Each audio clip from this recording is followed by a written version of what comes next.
அன்பான சகோதரர்களே, ஒரு மனிதனை அடையாளம் காண்றதுக்கு 3 இடங்கள் இருக்குது. சும்மா நம்பிடக்கூடாது எல்லாரையும். எல்லாம் அழகாத்தான் இருக்கும், வெளியில உள்ளத்தான் எல்லாம் புஷ். 3 இடங்கள். முதலாவது, அவர் கூட பிரயாணம் செய்து பாருங்க. அப்படி பயணம் செய்யும் போது கஷ்டத்தை அவர் எடுத்துக்கிட்டு லேச அவர் உங்களுக்கு கொடுத்தாருண்டா அவர் நல்லவர். நம்பி மருமகன் கொடுங்க, நம்பி பழகுங்க. 2வது, அவர்கிட்ட கொஞ்சம் கொடுக்கல் வாங்கல் செய்து பாருங்க. அதன் பிறகு எல்லா நேரத்துக்கு சரியா நடந்துச்சுண்டா அவர் நல்லவர்.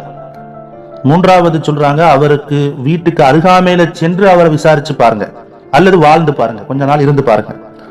அவர் பற்றி அத்தனை விஷயங்களும் உங்களுக்கு வெளிப்படையா தெரிஞ்சிடும். இந்த 3 இடங்களையும் அவதானித்து ஒரு மனிதர் நல்லவனா கெட்டவனா என்பதை நம்மால் கூற முடியும். இப்படி பழகி பார்த்து தான் முடிவு செய்யணும். எடுத்த உடனே ஒரு மனிதனை நம்பி, ஒரு ஆட்களை நம்பி நம்ம செயல்பற்றக்கூடாது. அது நம்முடைய ஏமாற்றத்திற்கு வழிவகை செய்யும்.